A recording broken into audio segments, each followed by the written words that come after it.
Hello, magandang hapon sa inyo lahat. So nagiging mainit ang usapan regarding dito sa mga missing sa Bungero Ngayon nag-file na si Atong Ang ng ng kaso dun sa kay alias Totoy. Wait lang meron akong ipapakita dito na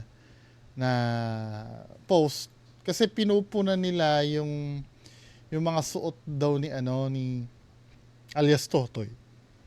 Ito katulad nito Sabi sa akin gano'n nung isa nag-post, nakita daw itong mga damit ni alias Totoy katulad nito. 'Di ba suot niya daw Lacoste 4,950. Tapos yung Cartier na relo 577,837. Tapos yung pucha yung pantalon na yun na punit na yun 53,000. Rick Owens. Nakita ko tong pantalon niya to punit eh. Pucha, 53,000. So anyway, 'di ba? Pinupunan nila itong damit nito. Sa akin walang bearing ito eh. Nakakapag-contribute pa nga to ng credibility niya eh dahil mapapatunayan na ito talaga ay yumaman kay Atong Ang. Kasi 'di ba parang siya, anak-anakan ni Atong Ang. Kaya hindi ito imposible. Hindi ko alam bakit binibigyan ng issue ito na ganyan. No-brainer na yan. Bata ka ni Atong Ang eh. Barya na lang sa'yo itong mga to. Yung mga ganyang bagay. 'Di ba?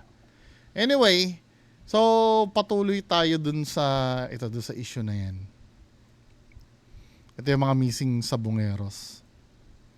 Ngayon, si Atong Ang nag-file na ng kaso.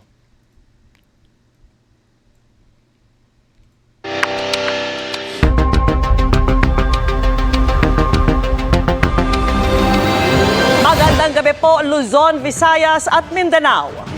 Itinuturing ng sospek sina Atong Ang at Gretchen Barreto kaugnay ng mga nawawalang sabungero, ayon po yan sa Department of Justice. Kasunod yan ng eksklusibong revelasyon ni alias Totoy o Julie Dondon Patidongan Grabe nakakasulasok na ng para lang dyan sa pera.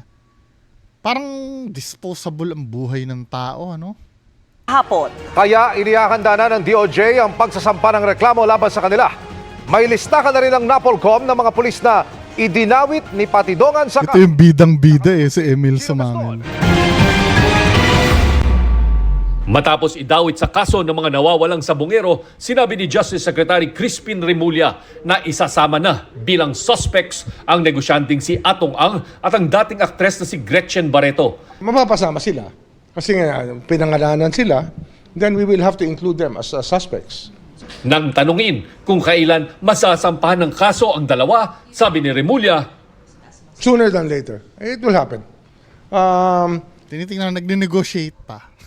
Joke lang. Evaluate Joke lang yan ng fiscals, ang ating group of fiscals who will be assigned to evaluate all the evidence so that we will know. Fiscal knowing how corrupt yung Pilipinas. Diba? Sana hindi umano ang fiscal, no? Kasi baka mami sa fiscal pa lang basura na eh. What cases to file properly.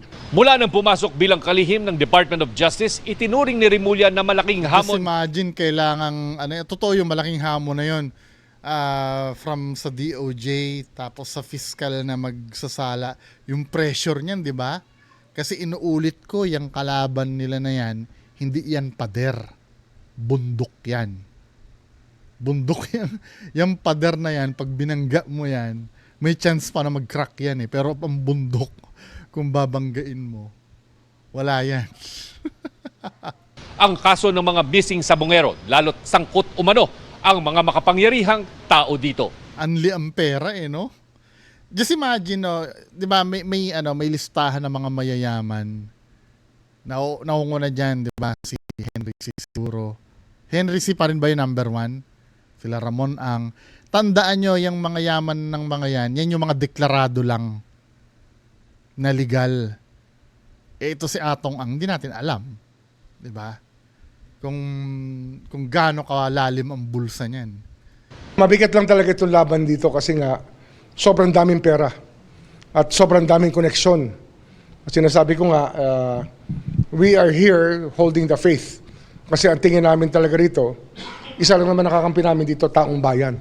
Kahapon, pinangalanan ng nagpresentang whistleblower na si Julie Dondon Patidongan, si Ang at 2 iba pa bilang mastermind umano sa pagkawala ng mga sabongero.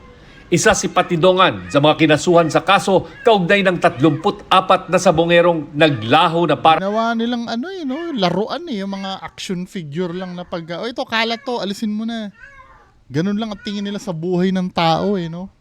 ang bula matapos magsabong sa mga sabungang pagmamay-ari ni Ang sa isang text message. Sinabi ng abogado ni Ang na si Attorney Lorna Kapunan na dati nang itinatanggi ng kanyang kliyente na may kinalaman ito sa mga nawawalang sabungero.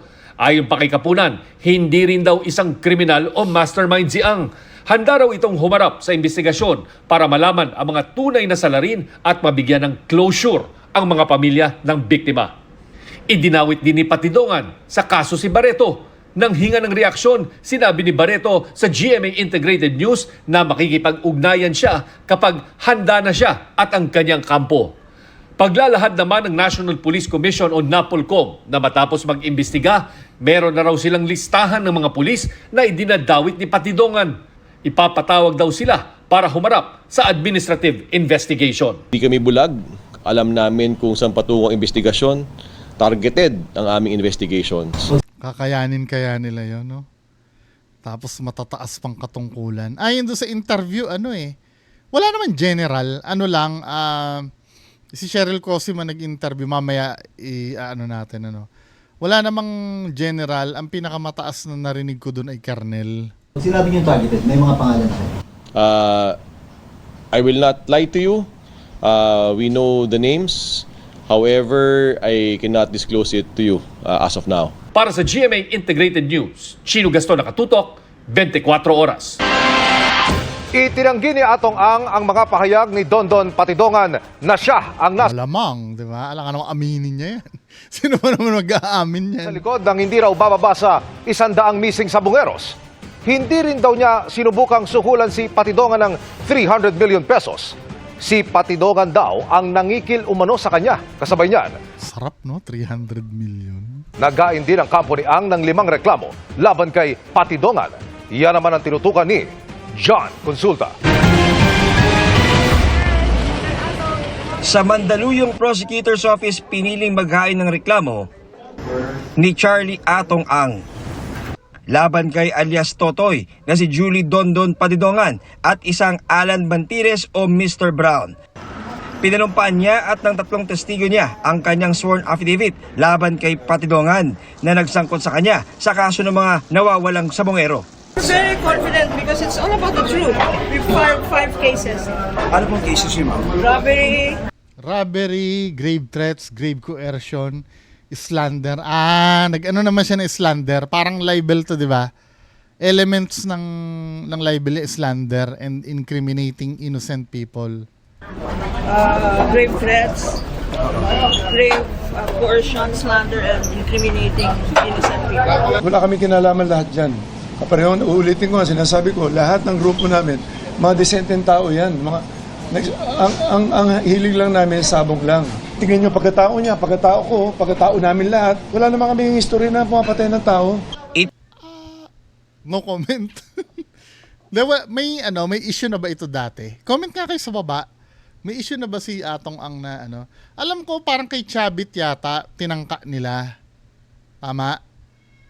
Noon. Ewan ko, rumor lang naman yun. Tinanggi ni Ang aligasyon ni Patidongan na sinubukan niya itong suhulan ng 300 million pesos. Ayon sa kanya at iba pa nilang tauhan, si Patidongan anya ang humingi ng 300 million pesos na mag-usap ito at abogadong si Attorney Carol Cruz sa isang hotel itong June 12. Wait lang, Sige, anuhin muna natin ha. Ito at abogadong si Attorney Carol Cruz sa isang hotel itong June 12. Sabi ni Cruz, ito ang dahilan kaya sila naghanda ng affidavit of recantation. Sabihin daw para makonbinsi ko siya na Magbigay na lang ng 300. Kung may discount man, bahala na silang mag-usap. Kung 30 million, bahala sila. Para wala silang dalawa na mag-uusap. Subject to... Wait. 'Di ba? Inaano si Atong Ang, 'di ba? Parang ini-extort, kumbaga kinikikila na hindi siya. Pero kung hindi naman talaga totoo, bakit kayo magpapakikil? Bakit kailangan pumunta pa yung lawyer doon at makipag-negotiate pa? Kailangan magbayad pa kayo at tanggap nyo sa sarili na magbabayad kayo. Kung hindi naman totoo, di bahala siya na idawit kayo kung wala namang sapat na ebidensya, di ba? Hindi ko na naiintindihan bakit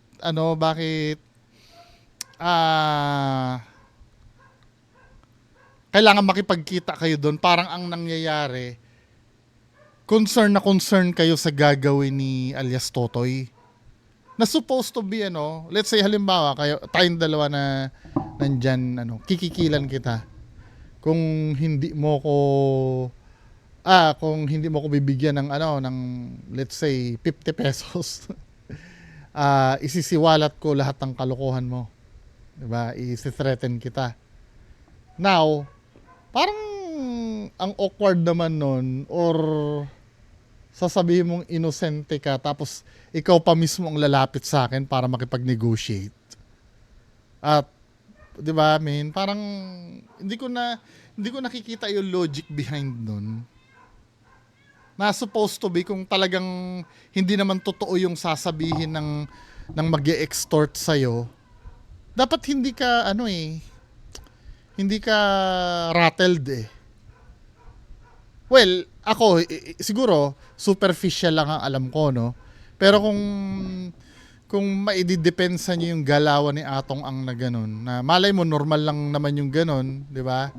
Para wala na lang sigurong abala, siguro dahil ganun, makikipag-negotiate. Pero kahit na inaaway kasi ng utak ko bakit ka makikipag-negotiate kung talagang wala ka namang ginawa? Di ba?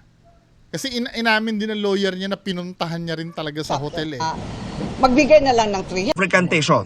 Sabihin daw, para makonbinsi ko siya na magbigay na lang ng 300. Kung may discount man, bahala na silang mag-usap. Kung 30 million, bahala sila.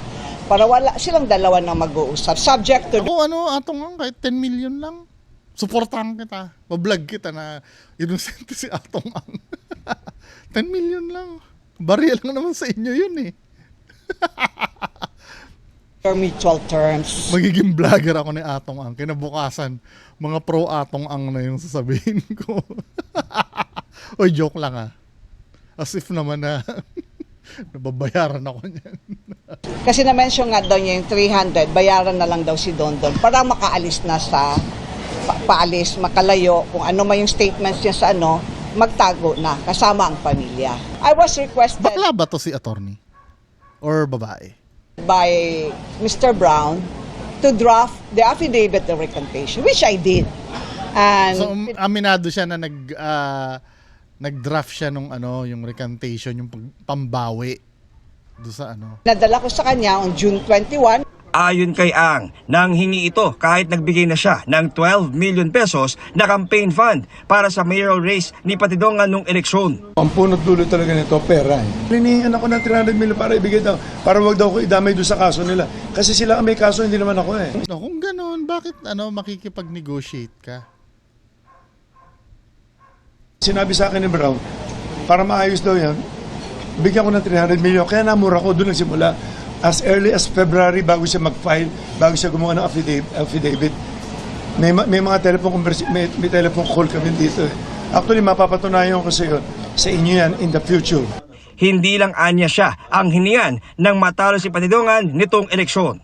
Tumakbong mayor ba? Ang grupo namin, lahat tinatawagan nila isa-isa, nag-extort Akala yata niya, pagkatapos yung magsalita na kung ano-anong kalokohan, pwede na lang siyang biglang aalis pag nakuha niya ang pera Yun ang problema Lahat tinatawagan Si Gretchen, tinatawagan sinasama na si Gretchen, humihingi nung time na umihingi ng pangkampanya yung asawa.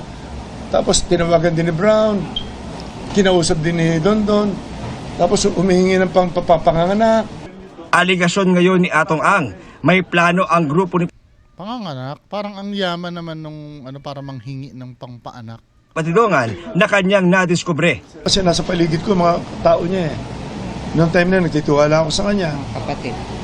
Ngayon, ang napag-usapan doon, kikidnapin ako, matutubos ako, saka papatayin ako. Baliktad na, no? Siya na yung nanganganib ang buhay ngayon. Sabi pa ng kanyang kampo, hindi kwalipikado si Patidongan na maging state witness dahil ito umano ang may pinakamabigat na participation sa kaso. Questionable rin umano ang pagkatao nito dahil sa dami umano ng mga hinaharap na kaso. Makita pa namin sa due diligence namin na noong January 2020, merong nag-file ng information for frustrated murder. Kano kaya ang professional pineto ni Attorney Kapunan, no? Mukhang malupitan talaga eh. Talagang kakalkalin nila yung kasalanan ni no? Ito, against yung whistleblower na yan, sa RTC Morong Rizal. Meron pa siyang charge for murder and multiple frustrated murder in Taytay Rizal, final noong March 2019. Nakita rin namin na noong July 2019, ang Metrobank mismo, Metropolitan Bank at Talagang tinitibag nila yung credibility ni ni alias Totoy. Company mismo ang nag-file ng isang kaso for robbery. Robbery with threat and intimidation, physical injuries, and grave threats. So tignan natin, credible ba itong whistleblower na to? Nandito pa kami para ilabas ang katotohanan because baka mag-follow ng false leads ang SOJ. Wala na namang mangyayari sa kasong to. Mensahe ni Atong Ang sa pamilya ng mga nawawalang sabongeros. Malalaman niyo rin na totoo. Siguro sa pag-iimbesti niya, may lalabas na totoo dyan. Hindi yun ang hinihintay kong sasabihin niya eh. Inaasahan ko sabihin niya sa mga pamilya sa Bungero, tutulungan ko po kayo malaman ang totoo. At ako po ang bahala sa ganyan, di ba? Hindi, parang... Wala kami kinalaman lahat dyan. Kaparehon, uulitin ko, sinasabi ko, lahat ng grupo namin, mga desenteng tao yan. Ang hilig lang namin, sabog lang. At mensahe naman niya kay Dondon Patidongan. Doon, mag-isip ka doon. Kung ano man ang mga... huwag ka na magsinungaling. Tinuri kita parang anak ko eh. Hindi ko alam na ganyan kakasama. Pati ako, papatayin mo pa, kikidnapin mo pa ako. Kawawa naman si Atong Ang. Yun lang, ganun lang kasimple. Kailangan ko ng proteksyon na ng sarili ko na. Tsaka ang grupo namin, kawawa na kami masyado. Galing galing ng strategy. Siguro, yan ang ang mga sasabihin niyan kasi ganun, ito yung mga nag-a-advise eh. Itong mga abogado niya, no? Kaya talagang pagka-dikampa nila yung abogado mo, kahit na corner ka, bumabawi pa rin talaga eh, no? Yan ang mga lawyer talaga na malulupit, 'di ba? I'm so sure mga lawyer niya yung nag-advise na yun ang sabihin niya, 'di ba? Kailangan ko ng proteksyon na ng sarili ko na. Tsaka ang grupo namin, kawawa na kami masyado. Kawawa naman sila. Sinusubukan pa na makuha ng GMA News ang pahayag ni Bantiles na kapwa-akusado ni Patidongan. Para sa GMA Integrated News, John Consulta, nakatutok 24 oras. Ang pagpangalan ng whistleblower na si Dondon Patidongan kay Atong Ang at sa iba pang personalidad bilang kaugnay sa missing sabongeros ay exclusive report po ng GMA Integrated News. Sa kanyang press conference, pinuna ni Ang pagbabalita ng GMA kaugnay nito. Oo nga, no? Napansin ko, parang talagang sinensationalize ng GMA yan na parang inuunti-unti pa nilang ilabas. No? Well, hindi ako pareho ng Channel 7 na hindi binabalanse lahat. Ang gusto ko lang balansehin niyo muna bago kayo maglabas. Ako, pakinggan niyo lang side ko. Araw-araw nilalabas natin si Dondon, series pa. Patuloy na. Oo nga, di ba? Late ako nagsalita ngayon. I'm sure hindi ako i-cover ng Channel 7 siguro ngayon. Pero hindi eh. hindi ka pa naman pinapangalanan nung time na yun eh. Di ba? Ba't kukunin ang panig mo? Hindi ka pa pinapangalanan nung time na yun. Bakit parang alam mo na ikaw yung pinatutungkulan? Pero kahapon lang po lumabas ang ulat ng GMA Integrated News kaugnay ng pagpangalan ni Patidongan kay Ang. Exactly. Bakit ka magagalit? Hindi ka pa nung nag-start yan, nung nagkaroon pa ng series na ganyan, hindi ka pa naman pinapangalan. Ba't kukunin na agad yung panig mo nun? Wow, huli ka ha. Sabi sa'yo, Sir Atong Ang eh. Ako yung magiging vlogger mo, 10 million. Joke lang. Bago ang report, nag-anunsyo ang kampo ni Ang na sasampahan niya ng Ano, mga abogado niya lahat yon? Ito mga to? Parang kilala ko to eh. Malupit din yata itong abogado na to. Kilala niyo to? Mukhang malupit din yata to eh. Report, nag-anunsyo ang kampo ni Ang na sasampahan niya ng reklamo si Patidongan. Iniulat po namin ito. Agad ding kinuha ng GMA Integrated News ang pahayag ng kanyang kampo sa pamamagitan ng kanyang abogado. Pero pagkatapos na ng 24 oras nila ito ipinadala. Agad namin itong ipinalabas sa mga sumunod naming newscast at sa iba't ibang plataforma ng GMA Integrated News. Samantala, nanindigan si Julie Dondon Patidongan na hindi niya hiningan si Atong Ang ng 300 million pesos kapalit ng pagbawi niya ng pahayag laban sa dating amo. Ani Patidongan, hindi siya ang lumapit kundi siya ang nilapitan ng kampo ni Ang para papirmahin ng affidavit of recantation o pagbawi sa kanyang statement laban sa dating. Yun nga ang pinupuna ko kanina eh. Bakit kailangan kung dinideny nila na totoo yun, bakit kailangan sila pa yung lumapit? Aminado yung ito si ma'am eh, na nagkita sila. Ba't nakipagkita ka? Niyang amo, kapalit ang daang-daang milyong piso. Wala rin anyang batayan ng mga kasong murder at frustrated murder na isinampa sa kanya. Ang buong detalye, kaugnay niyan, iatid namin maya-maya lamang. Talagang unti-untiin nila, no? So, ito na yung pahayag naman ni nanggigil daw si Totoy. Gigil namang dumipensa si alias Totoy sa eksklusibong panayam sa kanya ni News 5 anchor Cheryl Cosim. Ginit niyang si Atong Ang mismo ang nag-utos na iligpit ang mga sabongero. Live mula sa TV5 Media Center, nangunguna sa balita si News 5 anchor Cheryl Cosim. Cheryl, ano pa mga binunyag ni alias Totoy? G.E.in ni alias Totoy si Atong Ang bilang mastermind nga dito sa pagkawala ng mga sabongero. Idinawit din ni Totoy ang dalawang witness na kasama ni Ang kanina sa pagsasampa nga ng reklamo sa Mandaluyong Prosecutor's Office. 15 years daw silang magkasama kaya alam niya ang lahat ng sikreto ng negosyante. Umabot na raw sa 108 sabongero ang umano'y. Napanood ko yung full interview ni Cheryl Cosim na to. Ang galing kahit paikot-ikutin ni Cheryl Cosim, consistent ang sinasabi ni alias Totoy. Ipinapatay ni Ang. Ayon pa kay alias Totoy, may hawak siyang USB at nandoon ang mga ebidensya. Narito ang kanyang pahayag. Mr. Atong Ang, yan lang masasabi ko sa iyo.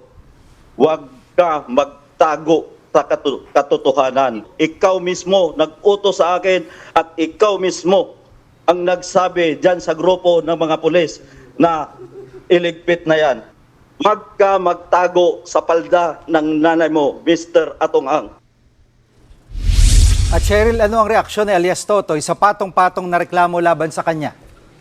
Handa raw sagutin ni alias Totoy ang mga reklamo. Pinabulaanan niya na sinubukan niyang humingi ng pera kay Ang. Si alias Totoy pa raw ang 2 beses na pinadalhan ng sulat ng kampo ni Ang para baligtarin nga ni Totoy ang kanyang mga pahayag kapalit ng kalahating bilyong piso.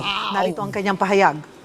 Kalahating bilyon! Wow! Nakakatawa naman, isang bilyonaryo, isang makapangyarihan na tao, kikilan ko. Ubod ng sinungaling yan, Cheryl. Ang gusto niya, tanggap. Kung kalahating bilyon, malaking chunk na yun. I don't know, hindi ko naman alam kung gaano kayaman si Atong Ang eh. Pero kung kalahating bilyon, medyo malaki-laking chunk yun, no? Talagang willing talaga siyang magbigay ng pera kung totoo man yun. So, medyo, makakaisip tayo doon bakit ganun. ko na yung offer niya at lumayas na daw ako. Punta na lang daw ako sa ibang bansa at ayusin ni Attorney Carol. Yan si Attorney Carol, kasabwat yan sa patayan. May pa. Alam ng lahat yan. May iba pa bang pinangalanan si alias Totoy? Jiggy, ibubulgar pa raw ang mga sangkot na pulis para makarating na nga ito kay PNP Chief Nicolas Torre III. Kinaladkad din ni alias Totoy ang pangalan ng aktres na si Gretchen Barreto. Imposible raw na walang alam itong si Barreto, lalo't miyembro raw siya ng tinatawag nilang Alpha Group. Pakinggan natin ang kanyang pahayag. Dahil ba close sila ni Ginoong Atong Ang, or may nakita mo ba or alam mo ba na talagang may direct involvement siya dito sa missing Sabongeros? Yes, Cyril, kasi sila nag-usap-usap din yung mga yan. Bago mangyari yung mga krimen na yan, nag-usap-usap yung mga yan. Mayroong ibang ayaw pumayag, pero majority yung pumayag. Ang sabi nga ni Mr. Atong Ang, kung hindi natin gagawin ito, pabagsak yung negosyo natin. Kaya yan. Pero hindi direkta na na si Gretchen may kinalaman. Siguro alam niya lang. Pero hindi si Gretchen na nagsabi, oo, tama, dapat yan ay iligpit na isa-isa. Parang wala namang ganun sinasabi. Sila nag-agree yan, kasama yan si Gretchen Barreto. Madam Gretchen. Nag-agree, no? Pero hindi siya nag-utos. Parang awa mo na rin sa sarili mo. Kung gusto mo, tumistigo ka na rin. Para mapatunayan natin. Oo nga, no? Kailangan mag-ano rin ni Gretchen.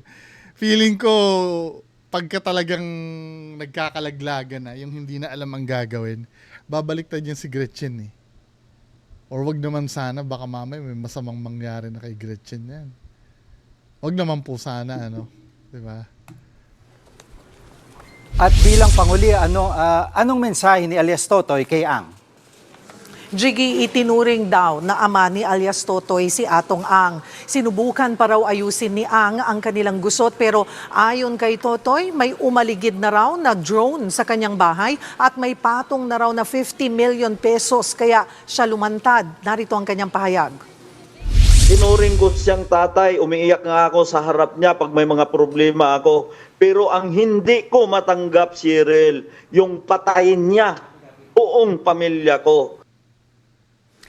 Jiggy, idagdag ko lamang, nakausap din natin kasi si Attorney Lorna Kapunan kaninang tanghali sa One Balita Pilipinas. Ang sinasabi niya ay base doon sa mga bagong isiniwalat, mga ikinwento, sinabi sa atin ni alias Totoy, ay posibleng madagdagan itong 5 kaso pang isinampa nila laban kay alias Totoy. Madadagdagan daw ito ng reklamong cyber libel. Yun ang hinihintay ko. Ni Cheryl Cosim, Magkakaroon na ng live mula sa TV5 Media Center.